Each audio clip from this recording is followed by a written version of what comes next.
ശരിക്കും ഇതൊരു തട്ടിപ്പാണോ? കലൂർ സ്റ്റേഡിയത്തിൻ്റെ അടുത്ത് മനോരമ കേരള ഒരു എക്സിബിഷൻ നടത്തുന്നുണ്ട്. അപ്പോൾ അതിൽ പോയപ്പോൾ ഞാൻ എക്സിബിഷനിൽ കണ്ട ഒരു പ്രൊഡക്റ്റാണ്. ഞാൻ ഇത് ചിലരൊക്കെ റീലിൽ ചെയ്തതും ഞാൻ കണ്ടിട്ടുണ്ട്. എനർജി സേവർ എന്നാണ്, PND എന്ന് പറഞ്ഞ കമ്പനിയുടെ ഒരു എനർജി സേവറാണ്.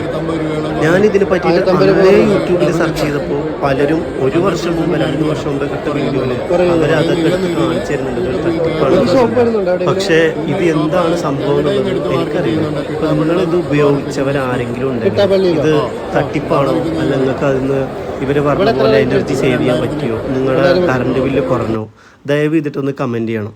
ഒന്നുകിൽ ഇത് പുതിയതായിട്ട് വാങ്ങാൻ നിൽക്കുന്നവർക്കൊരു ഉപകാരപ്പെടും, അല്ലെങ്കിൽ ഇത് വാങ്ങിയവർ പറ്റിക്കപ്പെടുകയാണെന്നുള്ളത് അറിയും. പിന്നെ ഇതുപോലെ ആളുകളുടെ അടുത്ത് പോയിട്ട് പറ്റിക്കപ്പെടാതിരിക്കും. അപ്പോൾ ഇത് ഉപയോഗിച്ചവരുണ്ടെങ്കിൽ, ഇതിൻ്റെ റിസൾട്ട് കിട്ടിയിട്ടുണ്ടെങ്കിൽ ദയവ് ചെയ്തിട്ട് ഇതിൻ്റെ അടിയിലൊന്ന് കമൻറ്റ് ചെയ്യണം. എന്തായാലും ഇതുപോലത്തെ പ്രൊഡക്റ്റ് വാങ്ങാൻ സാധ്യതയുള്ള ഫ്രണ്ടിന് ഇതൊന്ന് അയച്ചു കൊടുത്തേക്കട്ടോ. ഇതൊക്കെയാണ് ഇപ്പോൾ നമ്മുടെ നാടിൻ്റെ അവസ്ഥ.